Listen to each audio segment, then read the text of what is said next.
Welcome to the Prison Professors Podcast. We serve people who face challenges with prosecution, sentencing, and prison. My co-founders are Sean Hopwood and Justin Paperny. My name is Michael Santos. We create digital content and our team offers individual consulting services. We also assist agencies that want to improve outcomes. To learn how we can help you, text the word PrisonPro to 44222. Again, text PrisonPro to 44222 and get our free brochure. You can also visit us at prisonprofessors.com or contact Justin at 818-424-2220. Please subscribe to our podcast on iTunes. Send confirmation that you reviewed our podcast and we'll send you a free digital book. Stay tuned for a 20 to 30-minute episode of Prison Professors. Welcome to the Prison Professors program. You are not going to believe the success of the man we are about to listen to. His name is Michael Justice. Michael served a considerable amount of time in the Florida State Department of Corrections, but that background is not what defines him. Rather, what defines him is the successful businessman and community leader that he has become. He is an inspiration to me, and I know that when you listen to his story, you will find that he is an inspiration to you. So, Michael, I want to thank you so much for taking time out of your busy day. It can't be easy when you're running a multi-million-dollar company to just set aside time, but you're doing it for our brothers and sisters in prison, and I just want to thank you. Why don't you tell our audience a bit about your background and what brought you into the criminal justice system before we get into your business success? Well, other than having, it's funny, Mike, and I know that you can agree to this, that the difference between a person that is incarcerated and a person that is a CEO is direction and focus. And I really know that because life is about taking chances. In business especially, you have to take chances. And the people that have that intrinsically like indoctrinated in them are people that go to prison. They just didn't have the right tutelage. So I went to prison. I was an amateur boxer and I came to Florida. I was state regional champion 2 years in a row, and I came to Florida and got with the wrong people and wanted to be cool because cool. How old were you then, Michael? I was 18 years old. So a young man when you went into the prison system. Yes, sir. So I stayed in the county jail for quite some time. And then it was when they gave me 40 years for robbing a drug dealer. So I robbed a drug dealer, first time ever going into prison. They gave me 40 years. And when I finally reached an adult prison, I was 19 years old with a fresh 40-year sentence. And luckily, it's kind of weird how, our God manifests things and prepares us for situations even when we're not aware. So boxing was my father's dream. So it wasn't necessarily mine, but my dad wanted me to be good at it. So he woke me up in the morning and he was a Marine, so you got to get up, you got to stay regimented. You can't do this, you can't eat that. So it really wasn't my dream. I was a thinker, a creator, but going into prison, it kind of helped me a little bit. So, it was kind of you didn't even know that you were being armed for a bad situation and you were. So you went into a high security penitentiary, is that right? When you were young? Sir. They sent me at first place I went into. I got in trouble as a young man. So you're fresh coming in and I got in. So they start you off at a level 3 or that's where I went. And because I got in trouble, like excessive fights, I went to a level 5. So like the maximum security, the worst of the worst. And how long were you in prison before you started to have a mind shift change? What was it like in the beginning? It was very chaotic, very, very chaotic, where you feel like you're spiraling out of control, literally, and you're grasping onto anything, like a drowning man will hold on to a cigarette, but if it floats, that's the perspective. You're really spiraling out of control. And 10 years into it, a guy that was a volunteer doctor hands me a book and asked me to read it by Michio Kaku. Did you say 10 years into your sentence? Yes, sir. 10 years. So the first 10 years of your sentence, am I to understand that you were just adjusting to the penitentiary in the way that the penitentiary kind of conditions a lot of people to adjust? Or worse, because you've got so much time, you feel like you have to exacerbate that because you've got so much time. So you're familiar with disciplinary reports. My first 10 years, I got 23 disciplinary reports in my first 10 years. 23. And that resulted in a loss of good time, I imagine? 1,800 days in total. So 1,800 days, that's like several years extra that you had to serve in prison because of your adjustment in prison. Is that right? That's correct. But then 10 years into the term, you receive a book. Tell us what you learned from that book. Well, the guy hands me a book about theoretical physics, and I wasn't that type of reader, right? But he says some profound words. It's what he said. He said, Michael, it's not what you learn, it's that you learn. He said, every person's brain is different. Every person is inspired by a different thing, and you have to run through the gamut of education until something strums your brain and your heart. So read this book, and it'll change your life. And I was like, because I respected him, I read it just out of respect. And I'm not going to say that that changed me right then, but he gave me another book, and he believed in me. And because I respected him, we learn from people that we respect or aspire to be. I read until education was like something that I thirst for, I quenched for. Like I literally woke up in the morning and thought to myself, man, I need to learn something new today. Practical though. I didn't just learn, I read the entire encyclopedia from front to back. From A to Z, run the entire encyclopedia because this guy challenged me to do that. And then I started saying, well, if I'm going to be practical, I'm not going to learn things that aren't, for my purpose and who I am. So one of the things that you said that I think a great takeaway, I think, for people in our audience is that we learn from people we respect. Now, during the first 10 years of your prison journey, it sounds like you were learning from shot callers and other leaders in the prison that were telling you the way to behave, and that resulted in the loss of 5 years. Correct. Or more years. But later, when you got into after you started learning from others, you just said something very profound, and that is, we learn from people we respect. Once you changed your role models and the people from whom you were going to learn, you started to learn a different message. And I would submit that if you're learning from leaders, good leaders in society, you are going to advance your prospects for a better life. At least that's what I experienced. I look to learn from the best people I can possibly learn from, and those lessons guide me through power. How did changing your role models and the people that you were going to learn from change your life, both in prison and when you came home? It changed my life profoundly, because when with education, if you have to be violent, that means that you're not that educated. Your only tools in your gamut is violence, then that means you're not that smart.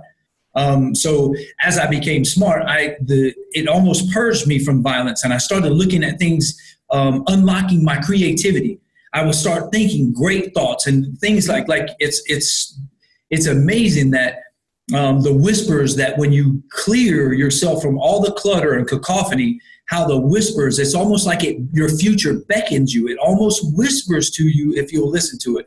And so I just follow it now. Like I really and truly, I listen to my God, I educate myself, but I only educate myself immensely so that when the whispers come to me that you are led, I'm prepared. Those are the tools. So how do you get through prison? Those next 10 years, you read the book, you learn about it. What's going on in your life in prison? I didn't get in trouble another time, and I started believing that from the first 10 years, I got 23 DRs. The next 10, I didn't get in trouble at all. And I started believing that I could be somebody. It really is like the more you learn, the experience, you start believing in yourself. And then nobody can tell you you're going to be a convict for the rest of your life. Nobody can tell you that you're going to, you can't find a job. You just went through the worst situation ever and felt enlightened and free. Nothing at that point could hold you back. No belief in the world could tell me that I didn't have wings and could fly. And how much longer did you have to serve before the parole board or whoever it was let you out of prison? I had to serve 20 years, 1 month, and 16 days, roughly. So tell us about coming back to society after going into prison when you're 18, doing 20 calendar years in prison, and returning when you're in your late 30s. What kind of challenges did you face, and how are you prepared to handle those challenges? Well, luckily for me, that I feel that because our situation kind of removed the element of fear, I don't think that like most people were said that you would be afraid, but I wasn't really afraid. And because I educated myself, I just had this firm belief that the things that I learned were preparing me for my future. And so I had this strong belief. It's easy to believe when things are going good, like they're going to be good. But in the times that were hard, I've always just had this belief, man, prepare yourself, because it's better to be prepared and not have an opportunity than an opportunity to not be prepared. So I prepared myself and believed that opportunity would come. And what came? What did you do when you got out of jail? Where did you find work? I was working at this place called Friendly's. It's an ice cream place. It's kind of like a, little cafe with an ice cream parlor. And I was a server. And every day I would go in there with a belief that I'm going to work as best as I could. I'm going to work like this is my place because somebody's going to come in here and give me a job. And in about 8 months into it, somebody does come up and give me a job and ask me why I was working here and take a chance on myself. How did you get the job, first of all, at Friendly's? You've got a criminal background. You've been locked up for 20 years. You go to a manager, you fill this application out, and there probably is a statement on there that says, have you ever been convicted of a crime? How did you respond to those types of questions when you first came out after 20 years in prison? Well, actually, I have this firm belief that if we go in, we go in as we're a convicted felon, we will be perceived as a convicted felon. I literally go into every place that I go like you would be, it would be a detriment to your company not to hire me because I know what I bring. And people see that. As a business, now that I'm a business owner, I don't look for your credentials, I look for that.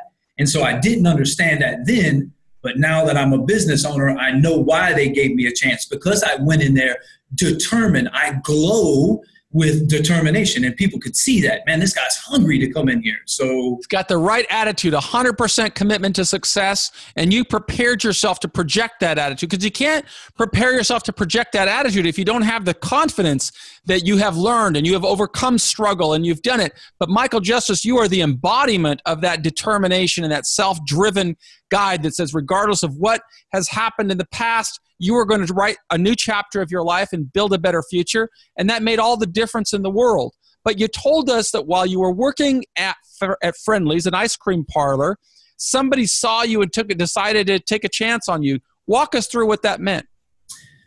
Well, basically they said because I spoke so well that I was in the wrong place. And I'm a firm believer that we're defined by our speech. So I practiced that. I didn't want to have the stench of prison, if you will. We're stigmatized enough. So I wanted to prepare that. And so she gives me a chance and says, hey, I believe you could do this. And because I believe in me, what did I have to lose? What was it that she wanted you to do? You said that could do this. What is that? It was sales, like to be a sales, like a broker, a sales, to be the mediator for sales. And what kind of sales? What were she asking you to sell? It was transport, like, automotive transports and insurance and stuff like that. Okay, so did you know anything about that industry when you got started, or did you just go in there and you had a strong communication skills and a lot of confidence that could be persuasive? I didn't know anything about anything before I started. And that's the way I looked at it. Like I just had that determination. If you give me a chance, it will be the best thing for your company ever. And how did that work out for you? How long did it take you before you learned the business and were able to bring real value to that person who invested in you? As we mentioned earlier, you learn from people that you love or you aspire to be. Those are the only people you're going to learn. And because they had such a powerful network there, I went into that place at the lowliest position. And with 8 months, I was a gym manager and hiring and firing people. There was 30 people that worked under me within 8 months. And I knew nothing about this industry before I went in, but I was hungry. So on my day off, I work Monday through Friday. I would go in on Saturday because I believe I'm extraordinary. And if you're going to be extraordinary, you have to be extra. It's a compound word. So I would go in on my Saturday, extra for free, and I would learn because Monday through Friday I had to work. Saturday, I could absorb all the processes. I could see what was wrong with the streamlined process from the accessibles to the deliverables. I could see all of this. So I went in on my days off, and soon, like I said, I was running that place. One of the lessons that we have in our Straight A Guide program is awareness. And that's exactly what you just described for our audience, is that you can become aware of opportunities by saying, if I learn more, I can create more value. And when I do that, the world becomes aware of me. They see this is an individual I can count on. He puts the extra effort in it. That's why he is extraordinary. And that's why I'm so glad to be able to feature Michael Justice, a man who did 20 years in the state of Florida's prison system, more than 20 years. But when you look at him and listen to him, you hear the voice of a leader. You hear the mind of a leader. You hear a CEO, but not just a metaphor of a CEO. He is actually a CEO. He has actually built his business and employs people and turns other people's lives around while simultaneously paying hundreds of thousands of dollars in taxes and being a community citizen. Michael, why don't you tell our audience how you transition from going as an employee for this company, starting off after 8 months, advancing your position, to becoming a business owner? Okay, well, I worked there for about a year, and I'm like you. I want to give back, and they didn't really feel that was a requirement. And in fact, they shunned me from doing that, and that bothered me because I know that my life was given a second chance by something other than myself. So I took a chance. I said, well, if I could do this for you, I could do it for me. And so I opened up my own company, and it was rough. How much capital did it take to open your own company? It took about $7,000. And now when I tell you a shoestring budget, it was about $7,000 and a lot of just not resources, but resourcefulness. Doing whatever was necessary, being extraordinary, taking Correct. Whatever you could and making the most with what you had. And what is the type of company that you built? Well, I have a car transport since the birth of the internet has become a very prolific thing. 80% of the cars that were bought this year were bought online. So approximately 75,000 cars get transported every week. So the business that I stumbled upon at Friendly's was this business. And so I opened up an auto transport company. And we actually we're the brokerage or the mediator between everybody in the country, and we ship cars all over the world. So it's kind of a neat thing. So you've built almost like a software company where you're matching people who buy a car and want to have it shipped someplace, and maybe the vendor. Is that what you're doing? That's exactly what. Actually, I mean, it's funny that you say that. It's we're working with people to create an app. It's almost comparable to like an Uber, but for car moving, and it does everything for you. So with visions and the right people on your team, you can create stuff. And especially when you start making a little capital that you can actually manifest and construct your dreams, that's when the beauty of it is. When did you start this company? What year was it?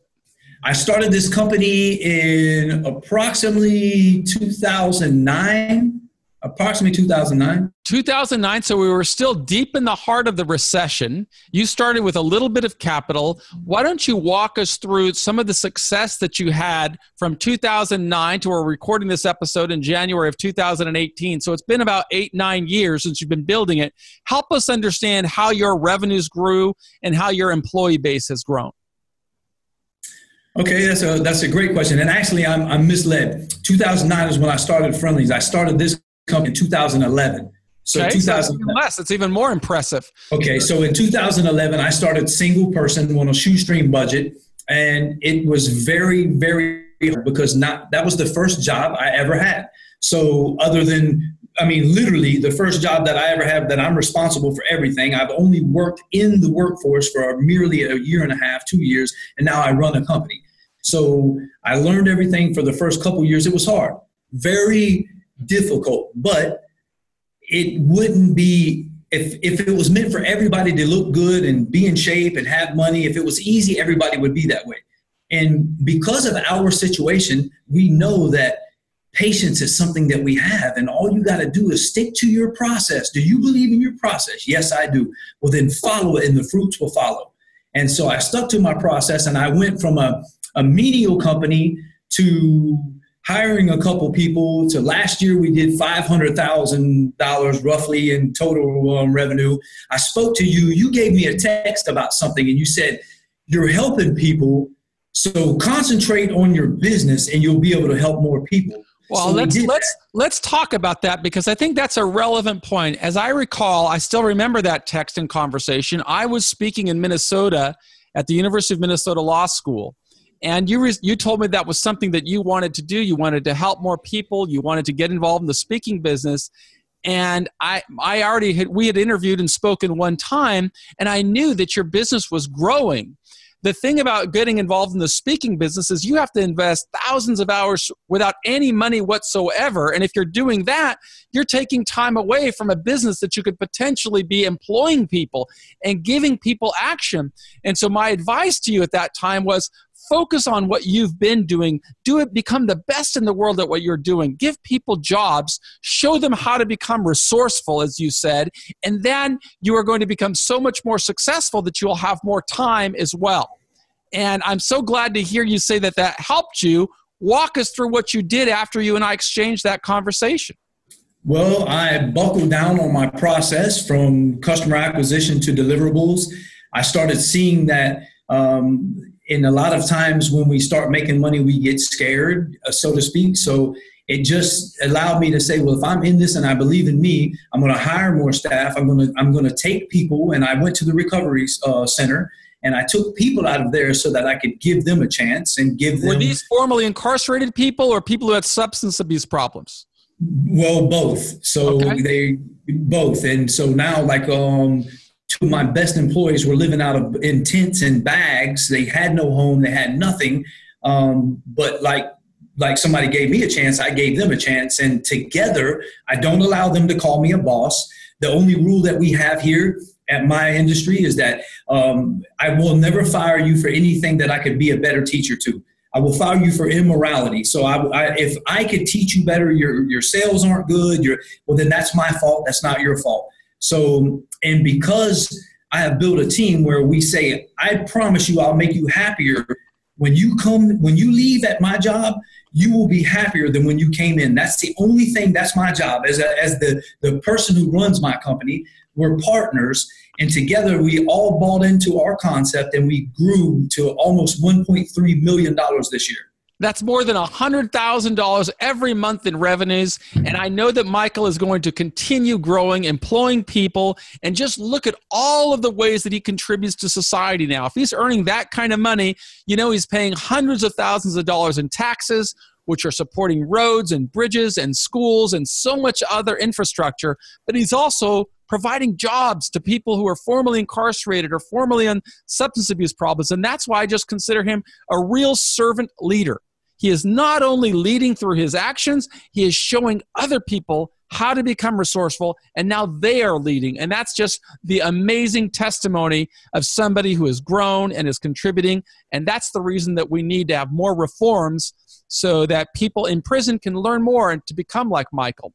Michael, tell us a little bit more about what your plans are over the next 3 to 5 years.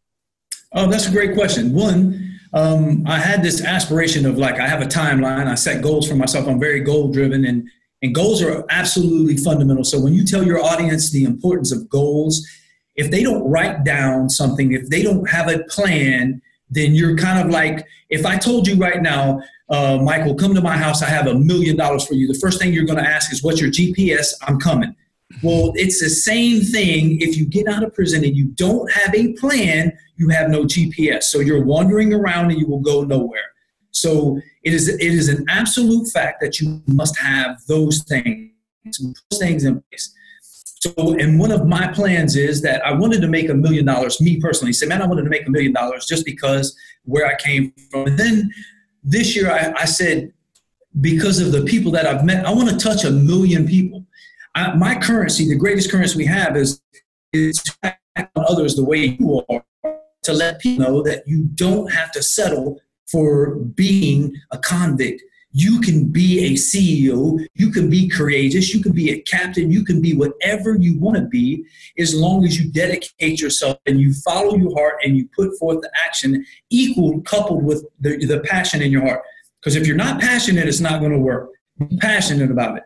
And so I want to reach 1 million people, and ways that we want to do that is I've set a little money aside and got with some people to create an app for people that were in our situation that could kind of connect us, give us positive affirmation, give you jobs where not jobs, because you can find a job anywhere, but having a job that is around people that can support you, they know your struggle, they can see that when you're going through something, they know how to address it.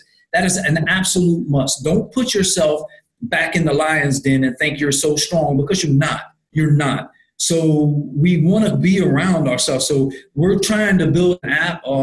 There's a guy, Frederick Hudson, that created an app called Pigeonly for people that are and him and I have been in talks about this and how important it is to have people like yourself, people like me, have an app where people can see successful people, because most of the time you don't hear our success stories, man. You hear the people that go back. You hear the people that have failed. You don't hear success stories. So you create this paradigm that why try? Because everybody else failed, and who am I? I'm nobody special. But I'm here to tell you that you are special. And if you get around the mentors like Michael was telling you about and surround yourself with better people, you have no limitations. And you'll be surprised at the things that you know that you don't know how you know. You'll be surprised at the knowledge that you have that you're like, man, how do I know this? It's just because, and it starts with forgiveness. Forgive yourself. That's a must. Forgive yourself for everything that's happened, because before I did that, I couldn't learn. I still was shackled. That's a very important thing. But I think that I want to touch people like you, brother. I want to let people know that I want to disrupt the prison system. That's what we're about at Prison Professors. We're about creating innovative, disruptive ways that disrupt the mindset of what people think is the best possible outcome from prison. We have heard today from none other than a leader who transformed his life during his 10th year of a 20-year journey through prison. Now he is a CEO of a company that's doing $1.3 million in revenues. He is employing people. He now has a new goal of touching 1 million lives and helping more people understand that they can become successful. Remember, we learn from the people we respect. I have enormous respect for you, Michael Justice, and I want to thank you so much for being a part of the Prison Professors message. So we've come to the end of this episode right now, and I know I'll be asking you to come back, but before we started recording, you were going to say something. I said, wait, say it to the audience. Let the audience hear what it was. Your question. Do you remember what you were going to ask me? Of course I do, and I've been wanting to tell you this one. So like, it is our due diligence to tell people, that you're doing a good job. So I was speaking to somebody that I admire, and he tells me, and when you get around people that you admire, again, to preface that we learn from people that we respect, this is one of those people. And when him and I just happened to be talking, and he looked at me and he said, do you know what the Prison Professors are trying to do?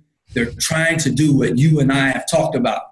And so to hear somebody, and he doesn't know that I know you, and I had just saw that, that you were, your team were talking to Trump in regards to this very subject. And so to hear him say that, man, it was just almost like an affirmation that our government and our country has feasted upon the lives of people for currency. We have been a form of currency.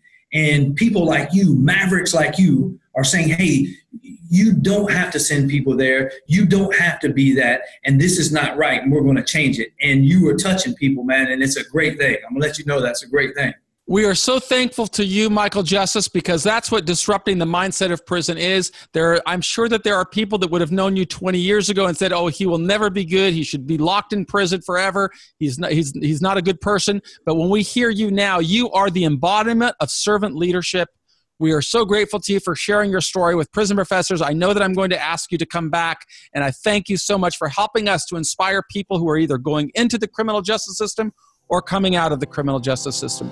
But we now come to the end of this episode, so I just got to say thanks to everybody. I want to thank everybody on behalf of my partners, Sean Hopwood and Justin Paperny. And if you want more information on our program, visit prisonprofessors.com or just text the word Prison Pro to 44222. That's text Prison Pro to 44222. I will have a show notes on our page that links back to Michael's extraordinary story. And we encourage you to come back tomorrow for another inspiring episode. Thank you.